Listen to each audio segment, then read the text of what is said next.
നമ്മുടെ എല്ലാം വീടുകളിലെ പൂന്തോട്ടങ്ങളിൽ പണ്ട് കാലം മുതൽ തന്നെ വളർത്തുന്ന ഒരു ചെടിയാണ് ചെമ്പരത്തി. ഔഷധ മൂല്യങ്ങൾ ഒരുപാടുള്ള ചെടിയാണ്.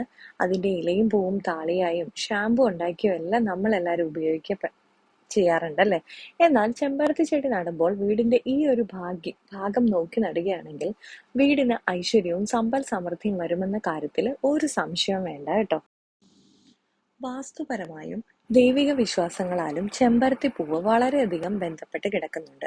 ഭദ്രകാളിയെ ഭജിക്കുന്നവർ ചെമ്പരത്തിപ്പൂ മാല ഭദ്രകാളിക്ക് സമർപ്പിക്കുകയാണെങ്കിൽ ഫലനിശ്ചയമാണെന്നാണ് നമ്മുടെ ഒരു വിശ്വാസം.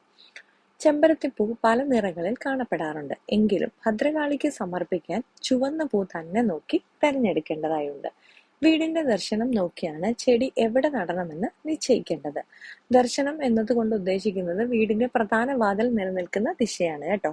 സാധാരണ ഈ 4 ദിശയിലേക്കും വീടിന്റെ ദർശനം വരാറുണ്ട്.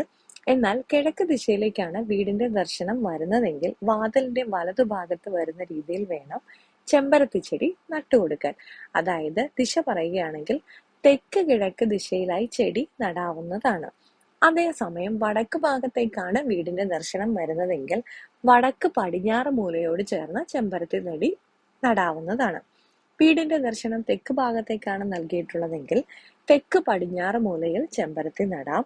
അതായത് വീടിന്റെ കന്നിമൂലയോട് ചേർന്ന് ചെമ്പരത്തി ചെടി നടുന്നത് വീടിന് ഐശ്വര്യം കൊണ്ടുവരുന്ന പ്രധാനപ്പെട്ട ഒരു കാര്യമാണ്. വീടിന് ഭദ്രകാളിയുടെ ഐശ്വര്യം ലഭിക്കാനായി കിഴക്കു ഭാഗത്ത് എപ്പോഴും ഒരു ചെമ്പരത്തി ചെടി നമുക്ക് നട്ട് വെക്കാവുന്നതാണ്.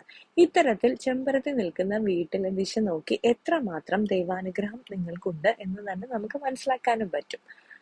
കൂടാതെ നമ്മൾ മുകളിൽ പറഞ്ഞ പോലെ ഭാഗങ്ങളിൽ പുതിയ ചെമ്പരത്തി ചെടി നട്ടുപിടിപ്പിക്കുകയും ചെയ്യാവുന്നതാണ്.